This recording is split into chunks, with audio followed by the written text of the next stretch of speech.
Hi, welcome back everyone. Robert here with another episode of Mastering Python. In this video you will learn how you can derive a class from a base class. We will do this by creating an abstract class for our Flask endpoints, and then we inherit our endpoints from this abstract class. Please make sure that you also have seen the previous videos in this series so that you're familiar with the structure of the app we are improving in this video. If you find this series helpful, feel free to subscribe to my channel so you don't miss out on any other episodes. Consider giving a like for the YouTube algorithm. And now let's jump right into it!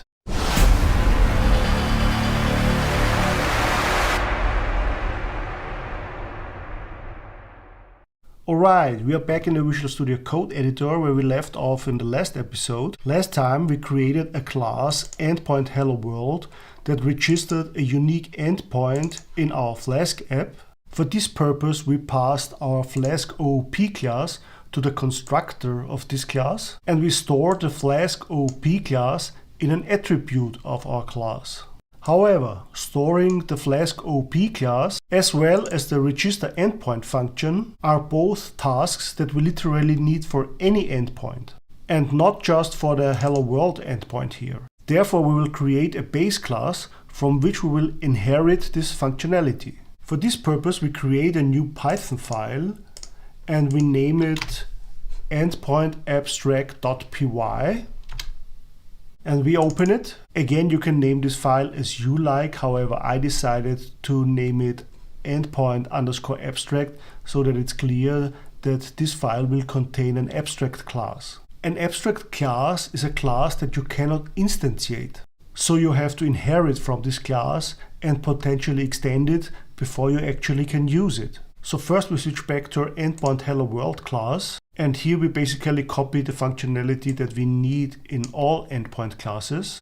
And we copy it in our abstract endpoint class.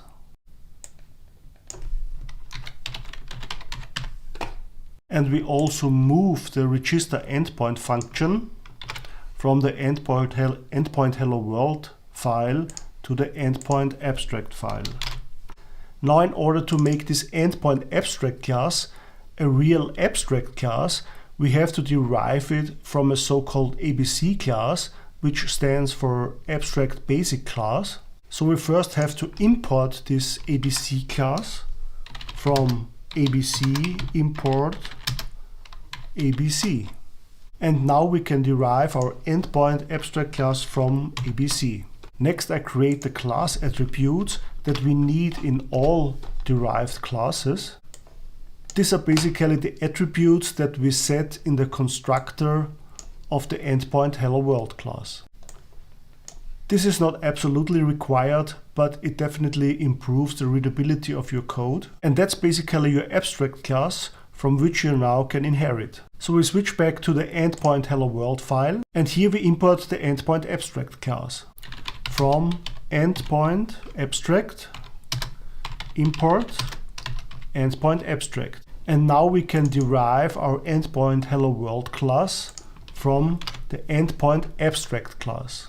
So as you probably already realized, whenever you want to inherit from a base class, you put the base class between these round parentheses.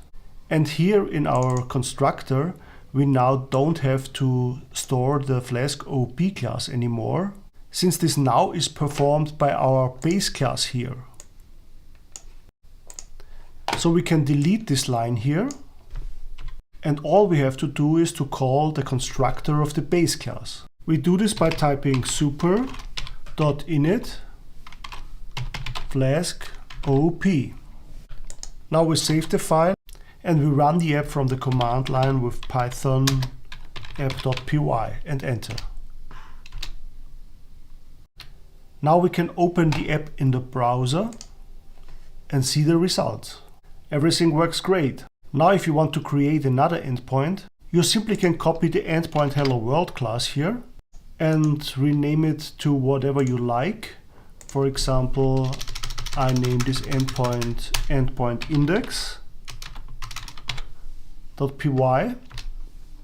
and I rename the class to endpoint index here as well. I leave the route here as it is, but I changed the endpoint name to index, and I also changed the name of the callback function to index. And here from the index function we return greetings from Flask OP index endpoint. Since I now have the same route here as in our endpoint hello world class, I switch to our endpoint hello world class and I change the route here to hello world. And I return greetings from Flask OP hello world endpoint. Next we have to register our new index endpoint here. So we switch to our app.py file here and we find the register endpoints function. Here we instantiated the hello world endpoint in one of the previous videos and we also registered it. But before we actually can register the index endpoint here as well, we have to import the endpoint index class at the top of this file. We type from endpoint index import endpoint index. And now we register this new endpoint in the register endpoints function. Index endpoint is endpoint index self and index endpoint dot register endpoint. Now I save everything again and then I run Python app.py again. I click on the link and I now can see that I received the greetings from the index endpoint. Now let's test the modified hello world endpoint as well. So I add hello world to the endpoint here as well and I hit enter. And we also receive the greetings from the hello world endpoint correctly. So that's all for today. If you like this content, please click the like button, subscribe button, also notification bell below. Thank you for watching and see you in the next one.